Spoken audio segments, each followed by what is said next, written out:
What is up, guys? Fran Gessel here at the Franimal, and today I'm going to be showing you my fully functional, full-sized, homemade reverse hyper extension machine. So let's jump right into it. Okay, so this is the homemade reverse hyper, and let me tell you, this thing is a beast.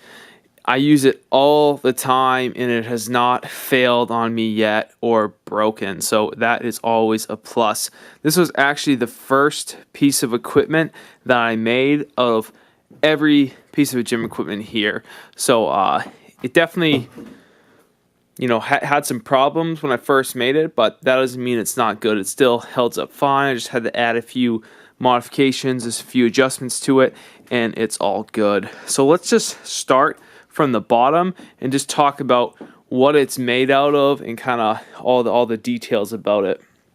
So here at the bottom, we basically have a square of 2x4s. So this whole thing is made out of 2x4s.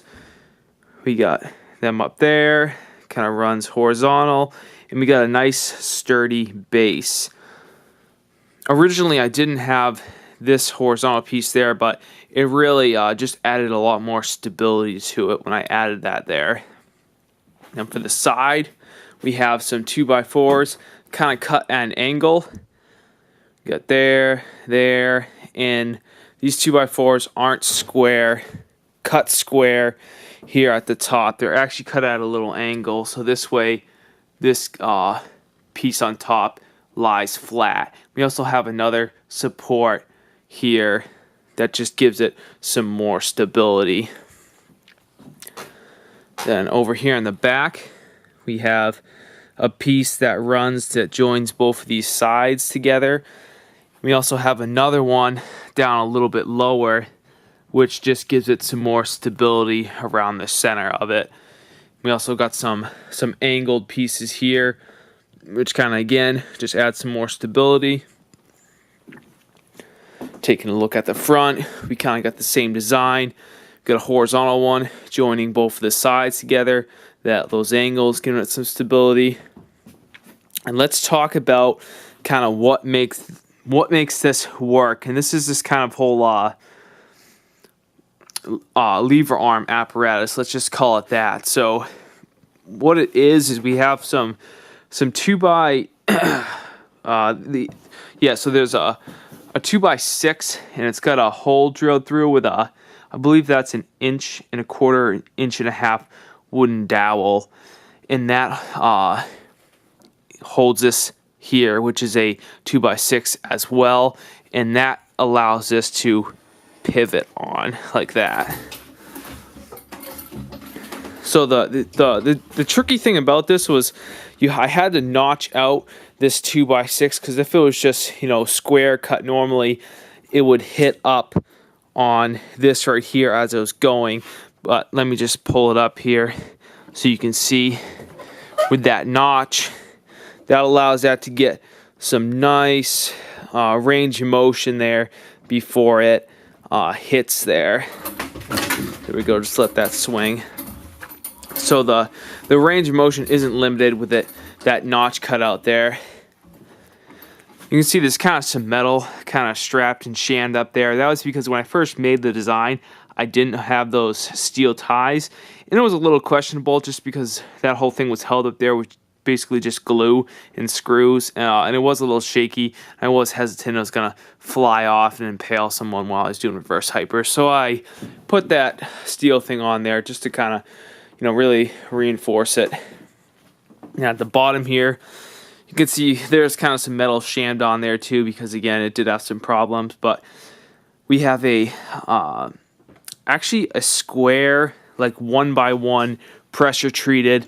It's not circle, whatever, but it still holds the weight. I just have these special clamps that they're not like clamps for a circular bar.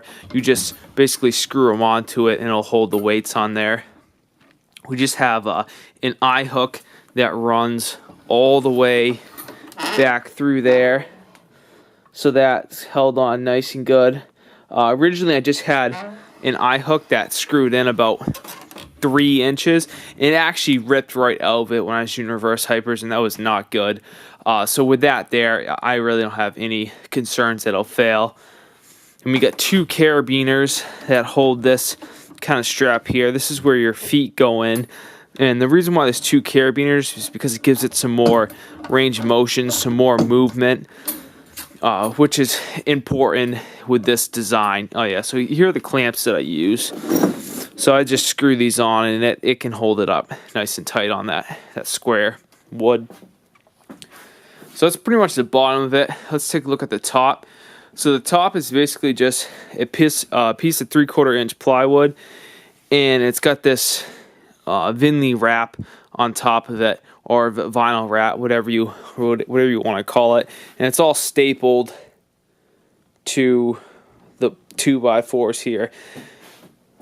So there's really no concern with that falling off there. It's held up pretty good with the staples. But for the actual padding, you can see it's not consistent throughout the whole way. It's flat there, and it kind of takes a bump there. And that's because this is where you need the most padding, because your hips will be up there. There'll be a lot of pressure, a lot of force, and you want to have some good padding, because for you guys out there, it can be pretty uncomfortable if it's really hard, if you know what I mean. So for the padding, I put, basically it was like a blanket, I think. I put a blanket in here, and then where there's extra padding, I think I put like, kind of folded the blanket so it made it a little more, it gave it a little more padding there.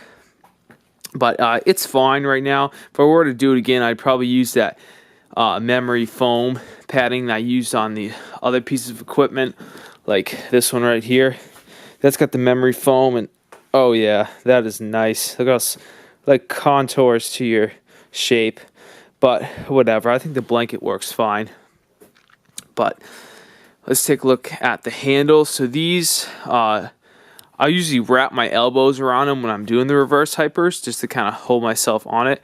And they're basically just a wooden dowel with, it's like this pipe insulation that's wrapped around them, and it's duct taped so the pipe insulation doesn't slip off. And I also have these handles here too, like you'd see more traditionally with a reverse hyper. People have their arms extended like that when they're doing them, so you have that option too as well if you don't want to wrap your elbows around those. So yeah, that's basically it. I'm going to put the camera on the tripod, and I'm actually going to use it. I'm going to do some reverse hypers, kind of show you how this thing functions.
so the whole point I want to make with this video is that if you don't have a gym and that's your reason why you don't work out, that is not legit. That is not a valid reason to not work out and get in shape.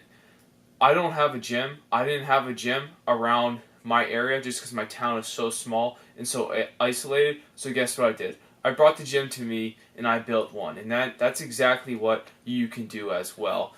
So if you have a friend that always complains about not being able to work out because they don't have a gym, I want you to share this video with them, and it will just blow their mind because it will show you what you are capable of and what you can achieve if you actually think critically about the situation and try to apply your knowledge and resolve it. That's what I did. I didn't have a gym.